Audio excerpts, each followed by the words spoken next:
Bismillahirrahmanirrahim. Assalamualaikum warahmatullahi wabarakatuh. Bertemu lagi dengan saya Delil Khairat dari Di Khairat TV. Apa kabar sahabat Di Khairat TV? Semoga Anda semua dalam keadaan sehat walafiat dan dalam keadaan terbaik. Dalam segmen online kali ini, kami mengundang Bapak Hendra Farma Johar, Chief Executive Officer Kimia Farma Dawa, live dari Makkah, Saudi Arabia. Dan beliau akan sharing berbagi cerita mengenai situasi COVID-19 di Tanah Suci, khususnya Mekah. Kimia Farma Dawa adalah subsidiary dari Kimia Farma Indonesia, joint venture dengan perusahaan Saudi Arabia, dan saat ini sudah punya 3 office di Saudi Arabia, di Makkah, Madinah, dan Jeddah. Dan Makkah adalah lokasi head office dari kantor ini, di mana Bapak Hendra Farma Johar tinggal dan bekerja. Beliau sudah 3 tahun di Makkah dan tinggal bersama keluarga, istri, dan 2 orang anak beliau.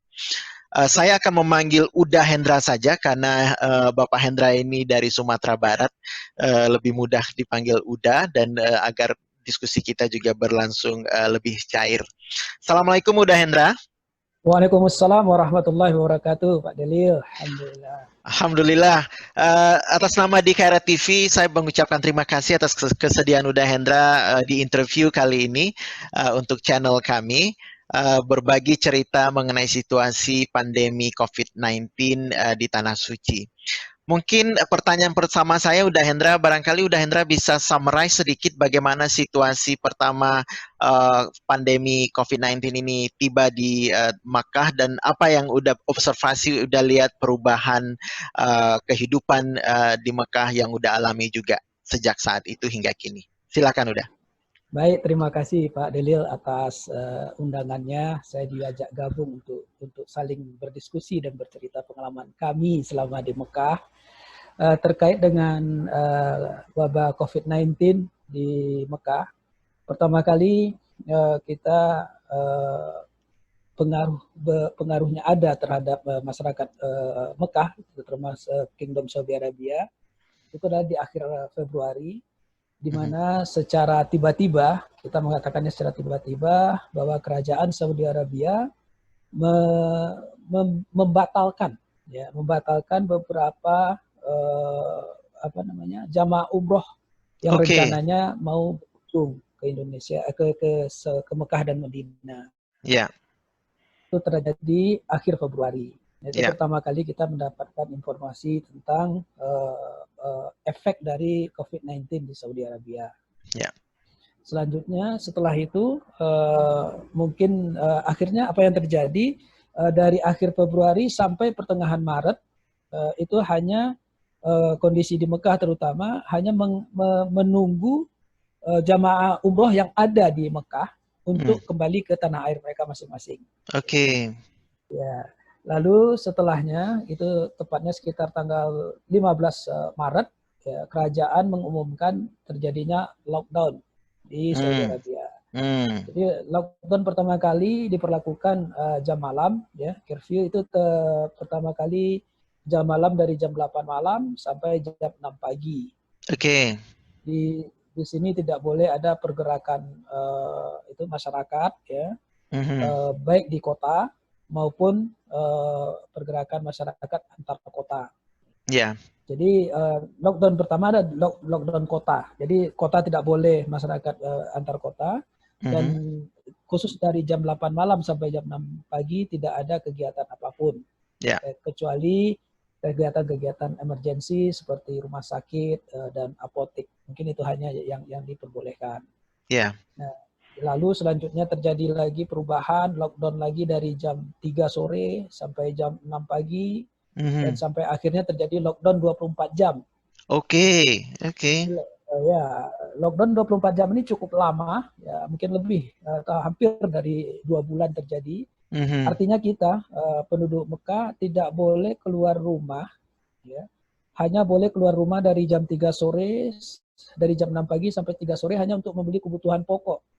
Oke. Nah, itu pun hanya boleh mengunjungi warung yang berada 500 meter dari radius tempat rumah kita. Oke. Jadi artinya kalau lebih dari 500 meter sudah dipagarin oleh polisi-polisi sehingga kita tidak bisa berkegiatan. Ya, ya, ya. Itu situasinya Pak Delil, ya, Mhm. sehingga kita memang betul-betul di rumah dan ya memang di kerajaan Saudi Arabia mereka memperlakukan sanksi yang cukup berat ya buat Oke. kita. Ya. Jadi kalau ketahuan, kalau tertangkap itu kita ada beberapa, pertama minimal dikenakan denda sampai 10.000 Saudi Real. Iya. Dan kalau terjadi berkali-kali ya kita langsung dideportasi untuk dikembalikan ke negara kita masing-masing. Dan Oke. kalau untuk warga Saudi sendiri ya mereka tetap diperlakukan hal yang sama. Iya, iya, iya. Itu pertama kali kalau kita lihat kondisi secara kehidupan kita di Mekah waktu itu, Pak Dedi. Iya. Berarti Ya, kantor pun langsung menyesuaikan semua bekerja dari rumah ya, udah Hendra? ya. Jadi per 15 Maret tersebut Iya. kantor pemerintah ya Iya. maupun kantor swasta, kegiatan apapun ya, Iya. kantor pemerintah, kantor swasta tidak diperbolehkan untuk beraktivitas. Iya. Oke. Lalu setelahnya, kalau saya nggak salah 2 minggu berikutnya, waktu Hmm. dilakukan lockdown 24 jam, Iya. semua kegiatan usaha apapun dihentikan. Oke. Ya, kecuali hanya 3, satu adalah rumah sakit, Mhm. yang kedua adalah farmasi atau Iya. apotek kalau di Iya. Indonesia. Iya. Yang ketiga adalah toko penjual supermarket atau toko penjual makanan pokok. Oke. Nah, itu yang boleh beroperasi. Yang lainnya tidak dibolehkan, baik itu usaha hotel, usaha salon, supermarket, mall, segalanya itu ditutup di seluruh Berarti terutama di Mekah. Kimia Farma Dawa termasuk salah satu yang beroperasi ya, udah ya? Kalau kita, memang kita ada di 3 kota, ada apotek kita semuanya 24 di 3 kota tersebut. Iya. Semuanya beroperasi, Iya. akan tetapi kita punya apotek, sekitar 8 apotek di sekitar Masjidil Haram dan Masjid Nabawi. Iya. Nah, waktu lockdown 24 jam ya 8 apotek ini totally tidak ada kegiatan karena memang tidak adanya jamaah umroh, tidak ada Iya. jamaah haji ya, Iya. karena kan Masjidil Haram sendiri ya sampai hari ini masih tidak diperbolehkan untuk digunakan untuk umum ya. Oke. Oke. Cuma untuk kegiatan rutin sholat berjamaah tetap ada, tetapi Iya. hanya boleh untuk pengurus masjid atau petugas masjid ya. Kalau untuk Oke. umum sampai hari ini belum diperbolehkan. Oke, oke. Nah, tadi itu berarti begitu mendadak di stop aliran umroh baru akhir Februari dan sampai 15 Maret hanya menunggu menghabiskan yang sudah ada di Makkah, jamaah umroh ya udah. Nah, sejak itu bagaimana perubahan di Masjidil Haram udah? Kapan mulai dihentikan sama sekali kegiatan ibadah? Ya, kegiatan di Masjidil Haram itu per 15 Maret tersebut itu sudah tidak diperbolehkan ke Masjidil Haram. Yeah. Dan itu tidak hanya Masjidil Haram, semua masjid di Saudi Arabia, terutama di Mekah, itu tidak ada pelaksanaan sholat 5 waktu berjamaah. Oke. Jadi mulai tanggal tersebut ya itu tidak ada kegiatan. Iya. Sampai sekarang kalau Masjidil Haram. Sementara kalau masjid di luar Masjidil Haram ini sudah minggu kedua kemarin, minggu ketiga alhamdulillah kita sudah Jumatan. Dan 3 minggu ini sudah beroperasi untuk masjid di luar Masjidil Haram. Tapi tetap dengan SOP social distancing segala macam ya? Tetap menggunakan SOP COVID-19. Oke. Jadi staffnya jarak tetap 1,5 meter sampai 2 meter antar jamaah.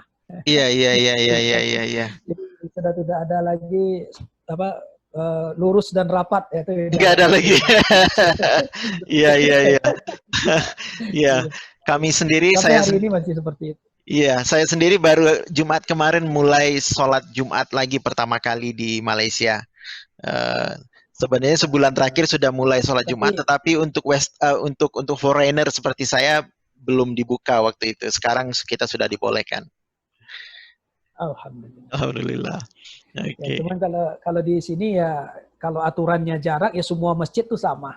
Oke. Mau masjid mana. Jadi Berbeda kalau dengan di Indonesia, ada yang mau jarak-jarak, ada yang maunya rapat-rapat gitu. Iya, iya, iya, iya, Kalau iya. di sini karena negara kerajaan, tapi beda Iya, dengan Malaysia karena kerajaan absolut ya, kerajaan betul. absolut ya. Jadi apa kata pemerintah itu adalah sebuah aturan hukum yang Aturan. harus dipatuhi.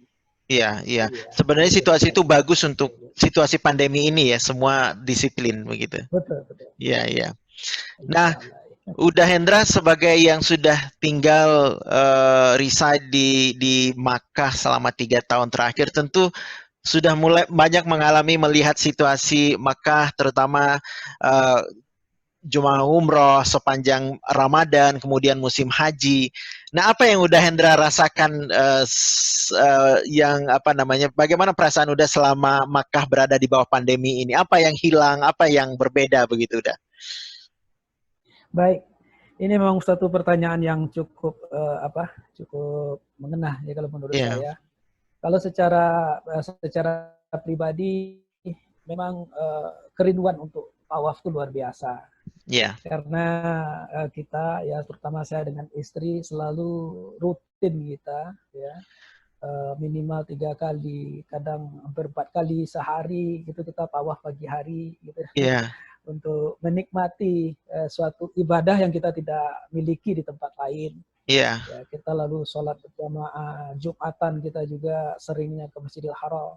iya, Lalu kadang kalau banyak teman-teman yang lagi umroh, janjian ketemu gitu. iya, iya, iya, iya, Jadi kalau kita di Mekah ini ya seperti tidak merantau kalau saya rasakan. iya, Karena hampir tiap saat ada aja teman yang datang. betul, betul, betul. Iya.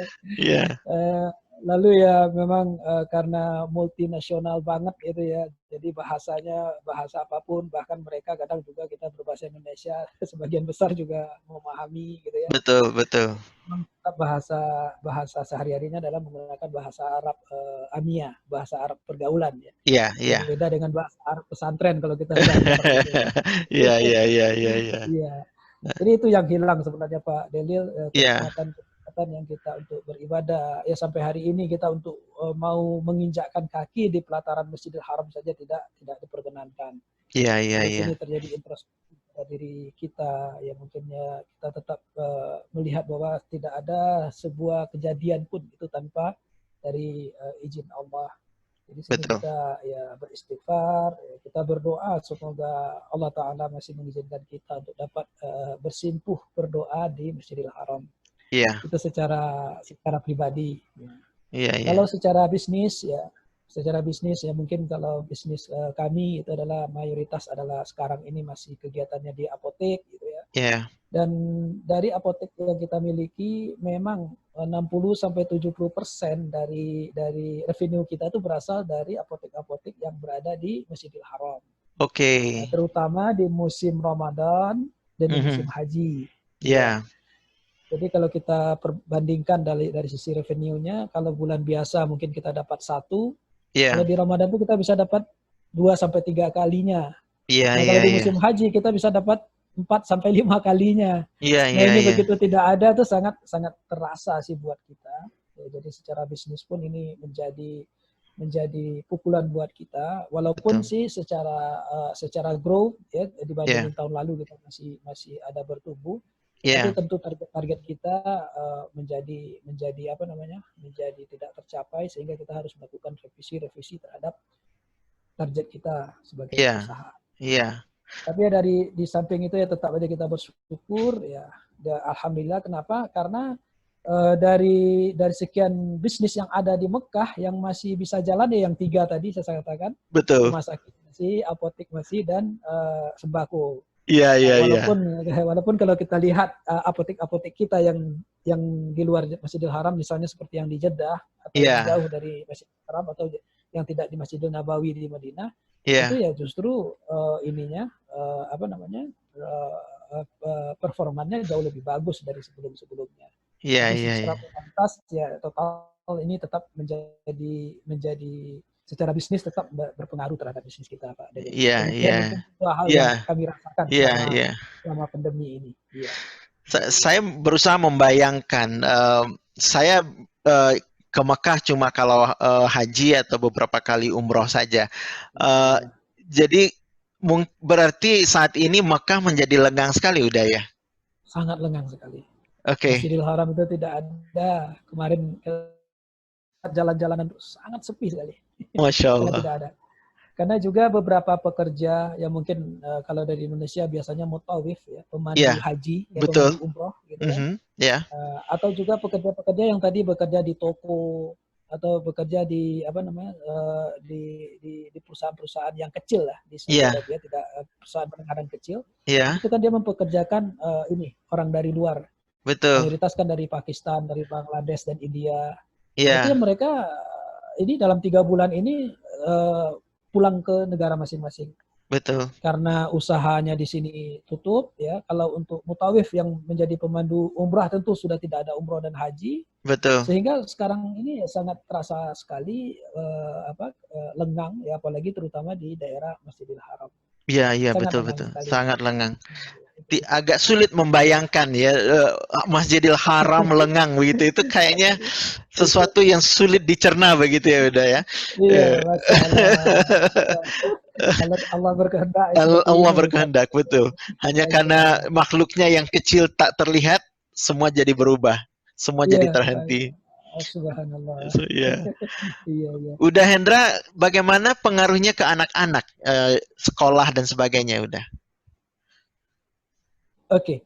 Kalau anak sekolah, ya anak saya yang sekolah di Mekah satu yang kecil, karena Iya, yang besar kuliah di Semarang. Ya. iya, Kalau anak sekolah tetap menggunakan school from home, ya iya, menggunakan apa namanya sekolah belajar dari rumah, ya betul, online, ya seperti mungkin juga di Indonesia, mungkin juga di Malaysia barangkali.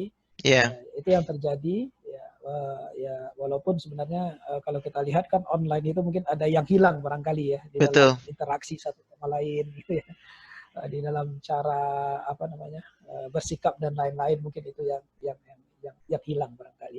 Tapi kalau betul. secara materi pelajaran mereka masih bisa mengikuti, insya Masih Allah. bisa mengikuti, ya Iya, betul masih betul. bisa mengikuti. Nah, dari measure yang diimplementasikan oleh pemerintah, lockdown dan segala macam, bagaimana apa namanya efektivitasnya menurut Uda Hendra? Apakah cukup efektif dalam meredam perkembangan COVID-19 di Makkah atau mungkin di keseluruhan Saudi Arabia?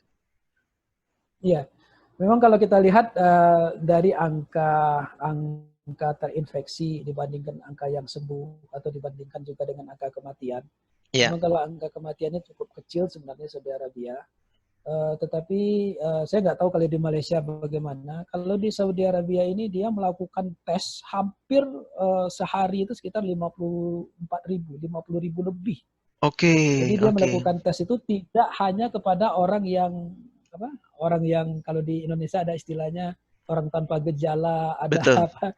iya, Jadi tidak hanya pada orang yang berhubungan dengan COVID, siapapun iya, mereka kadang tuh pertama kali dia datang ke perumahan-perumahan, ya iya, dia ambil ya sampel-sampel untuk masing-masing, mhm, sehingga ya memang kalau saya lihat sih hampir semuanya itu dites di sini, iya, sehingga angka terinfeksinya sampai hari ini itu masih tinggi memang, oke, masih tinggi. iya, Jadi iya, kalau hari kemarin itu masih sekitar 3.000-an infeksi baru, iya, tetapi yang sembuh lebih banyak dan ya kematiannya juga mungkin kurang dari 1%, mungkin sekitar 1% oh. atau maksimum 2%.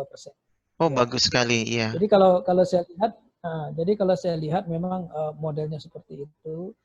Dan memang kalau dari data kerajaan yang paling banyak terinfeksi itu adalah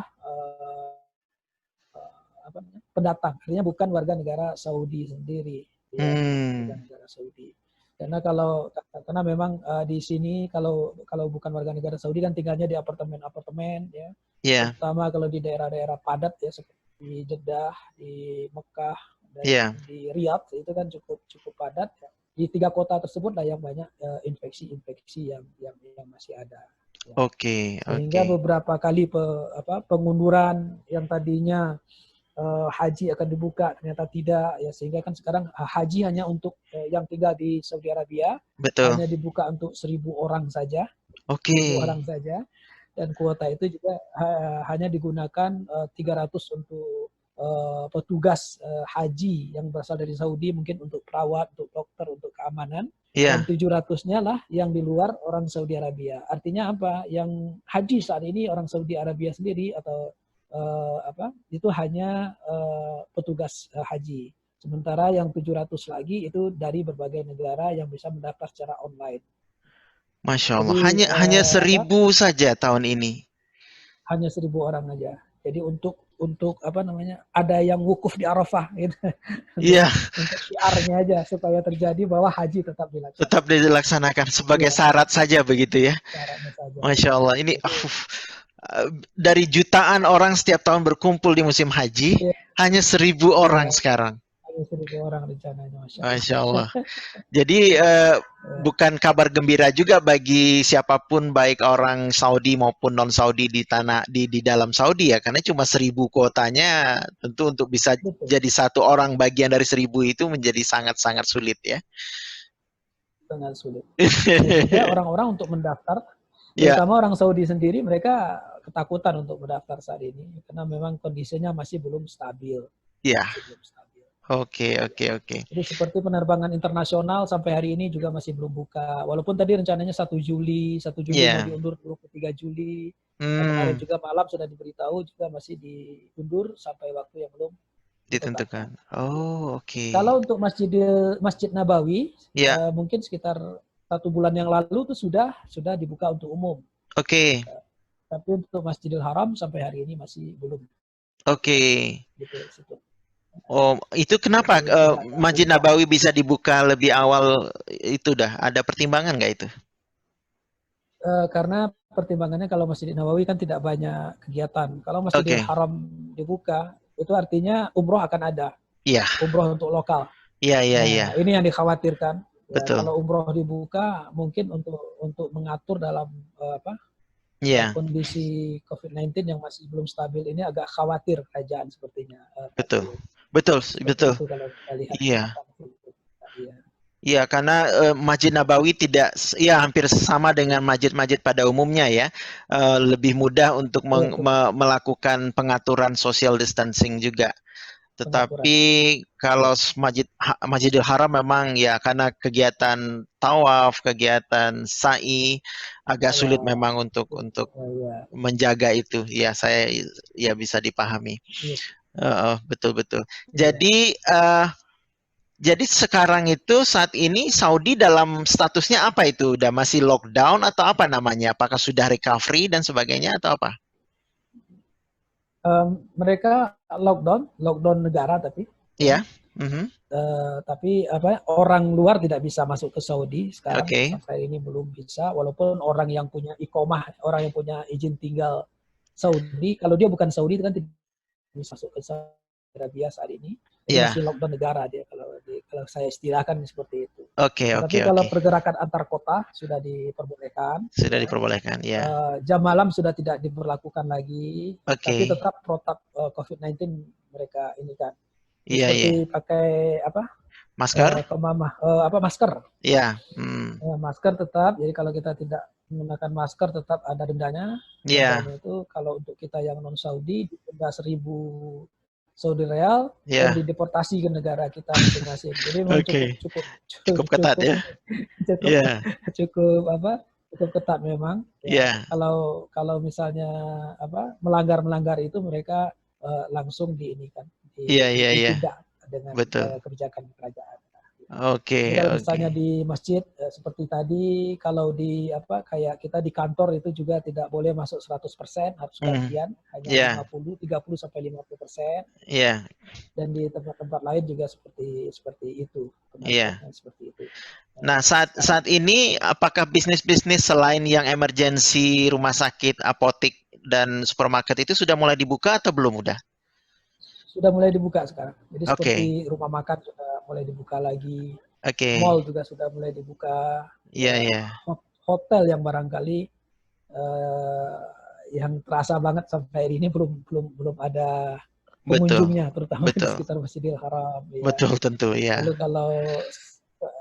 Lalu kalau minggu lalu salon juga udah boleh beroperasi, tapi Hmm. tetap menggunakan protap COVID-19. Ya. Oke, oke. Jadi sudah semua bisnis sudah diperbolehkan sekarang. Oke. Ya. Dan protap itu dikeluarkan oleh pemerintah ya? Iya, Oke. digerakkan oleh kerajaan. Ya, kerajaan. Jadi kalau dan mereka tetap pantau kepatuhannya. Kalau melanggar tetap akan dikenakan sanksi ya. Tetap dikenakan sanksi, dan Iya, iya. sanksinya semuanya elektronik, ya apa namanya, tidak bisa, tidak boleh diprotes kalau di sini. Terima aja ya. Terima aja. Karena kita, kalau saya lihat ya 3 tahun di sini kita nggak biasa protes. Jadi apa kata kata pemerintah itulah aturan Itu. tertinggi. Kalau Gitu dulu di ya. Indonesia kan boleh demo gitu ya. Kalau di sini Betul, betul. Nah, ada kayaknya sih ya cara Saudi menangani COVID ini mirip-mirip dengan Malaysia udah. Jadi mereka lockdown, iya, ya dan pembatasan mobilitas, kegiatan ekonomi, kemudian penegakan hukum ya law enforcement juga kuat. Nah di Masya Malaysia udah Allah. Hendra, uh, Iya, kepatuhan itu bisa dikatakan ya tinggi sih, tapi memang yang ditangkap per hari di hari-hari lockdown itu juga banyak. Jadi rata-rata mungkin ada 500 orang ditangkap sehari rata-rata di Malaysia karena melanggar ketentuan lockdown. Nah, kalau lockdown. di Saudi bagaimana statistiknya? Punya info nggak udah gimana kepatuhan publik di sana? Kalau di Saudi tingkat kepatuhannya itu berbanding lurus dengan denda yang begitu tinggi.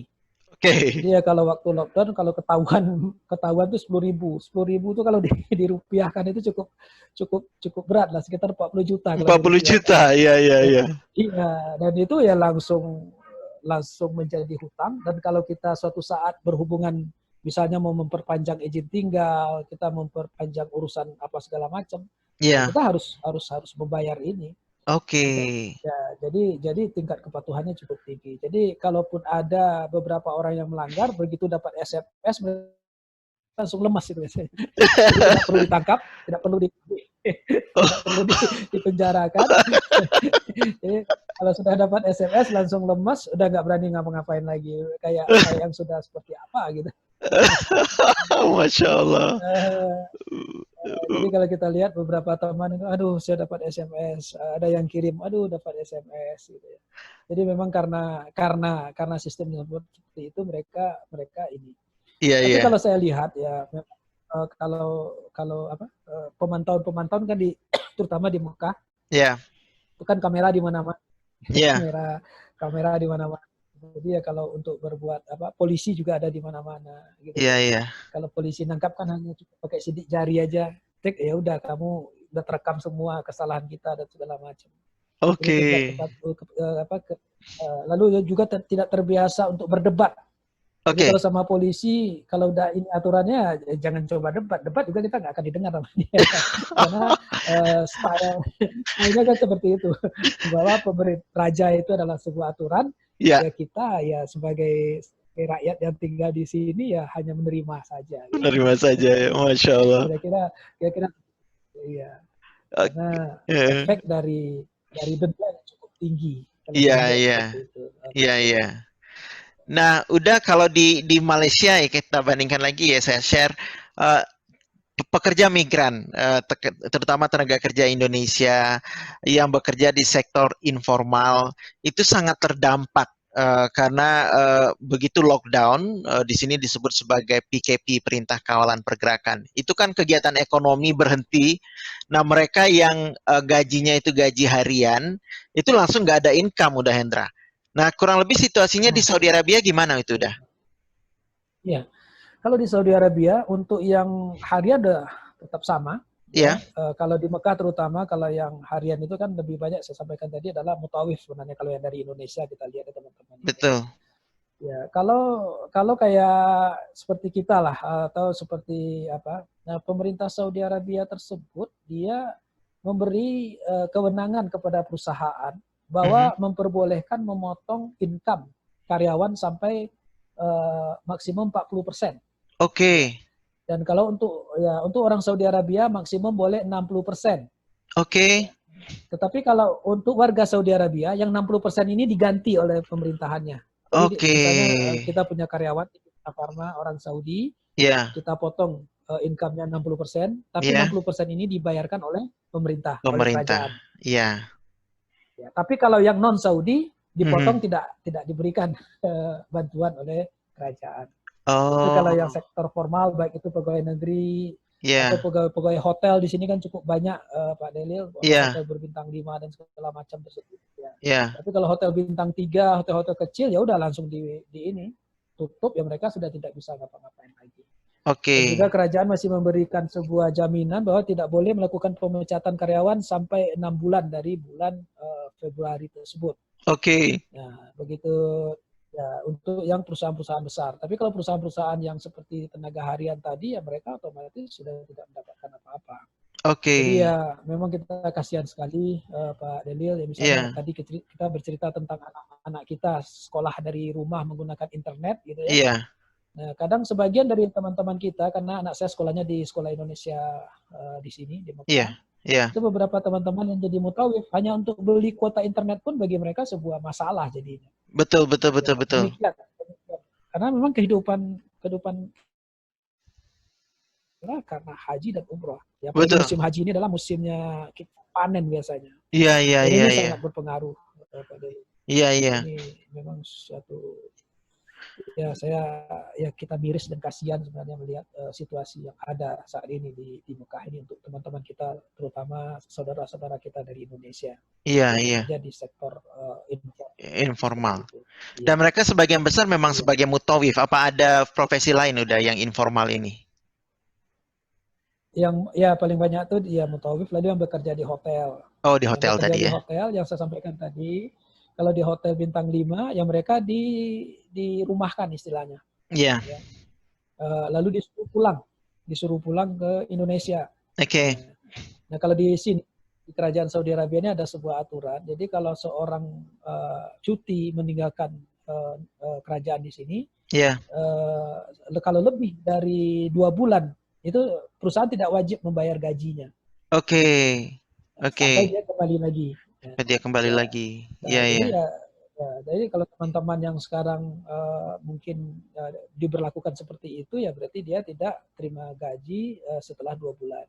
Iya, iya, Kalau yang iya, iya. bekerja di sini, mungkin kalau di perusahaan tetap mereka dipotong gajinya 40 sampai 60%. Iya, iya. Nah, bagi yang bekerja harian, otomatis mereka sudah tidak mendapatkan apa namanya Income, penghasilan tetap penghasilan. apa-apa. Iya, iya, iya. Ya, itu yang ini, yang situasi kita terutama masyarakat Indonesia yang ada di Mekah. Iya, iya. Nah, berarti sekarang sudah mulai dibuka beberapa sektor ekonomi. Sudah ada apakah perkiraan atau apa gitu dari berbagai pihak kapan kira-kira Saudi ini akan pulih dari COVID-19 udah sehingga mungkin kegiatan ekonominya bisa paling tidak mendekati sebelum COVID. Sudah ada nggak gambarannya udah? Sebenarnya ada beberapa tahapannya. Hmm. Tadinya mulai Juni katanya. Mulai Juni itu ya posisinya itu Syawal, waktu itu 8 Syawal Ya, ya kita sudah akan bisa new normal lah. Tapi di sini tidak ada istilah new normal, itu hanya ada oke. di Indonesia istilah Iya, itu. iya, iya. Tetapi lihat kondisi infektif masih tinggi, Iya. diundur lagi.